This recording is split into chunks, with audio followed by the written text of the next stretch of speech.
नमस्कार, आप देख रहे हैं पंजाब केसरी में आपके साथ हूं ज्योति शर्मा। प्रधानमंत्री नरेंद्र मोदी ने बेंगलुरु में हिंदुस्तान एरोनॉटिक्स लिमिटेड साइट के दौरे के दौरान तेजस लड़ाकू विमान में उड़ान भरी। प्रधानमंत्री मोदी ने तेजस लड़ाकू विमान में उड़ान भरने के अपने अनुभवों को साझा करने के लिए सोशल मीडिया प्लेटफॉर्म एक्स का सहारा लिया। प्रधानमंत्री ने एक्स पर एक पोस्ट में कहा कि तेजस पर सफलतापूर्वक उड़ान पूरी हुई। यह अनुभव अविश्वासपूर्ण और साथ ही समृद्ध था, जिससे हमारे देश की स्वदेशी क्षमताओं में मेरा विश्वास काफी बढ़ गया है और मुझे हमारी राष्ट्रीय क्षमता के बारे में गर्व और आशावाद की एक नई भावना मिली है।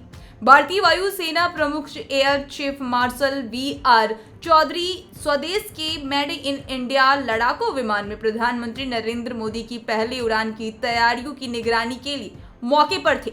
रक्षा अधिकारियों ने कहा कि प्रमुख एलसीए तेजस में प्रधानमंत्री की उड़ान के लिए जमीन पर थे, जहां विमान को भारतीय वायुसेना के परीक्षण पायलट ग्रुप कैप्टन देवेंजन मंडल ने उड़ाया था।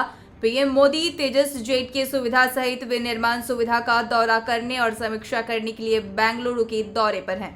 भारतीय वायुसेना ने हाल ही में 12 उन्नत Su-30 MKI लड़ाकू विमान की खरीद के लिए राज्य के स्वामित्व वाली HAL को एक निविदा जारी किया।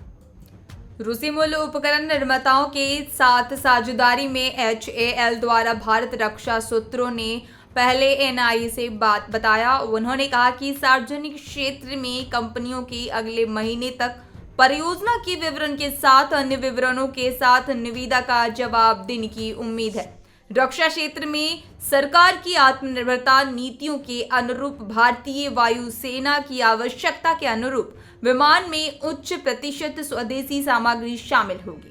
गौरतलब है कि प्रधानमंत्री नरेंद्र मोदी रक्षा उत्पादों के स्वदेशी उत्पाद पर जोर दे रहे हैं और उन्होंने इस बात का प्रकाश डाला है कि कैसे उनकी सरकार में भारत में उनके विनिर्माण और उनके निर्यात को बढ़ा दिया है। बता दें कि कई देशों में हल्के लड़ाकू विमान तेजस को खरीदने की रुचि दिखाई है और अमेरिकी रक्षा दिग्गज जेई एयरोस्पेस ने प्रधानमंत्री मोदी की अमेरिकी यात्रा के दौरान MK2 तेजस की संयुक्त रूप से इंजन बनाने के लिए HAL के साथ समझौता किया था।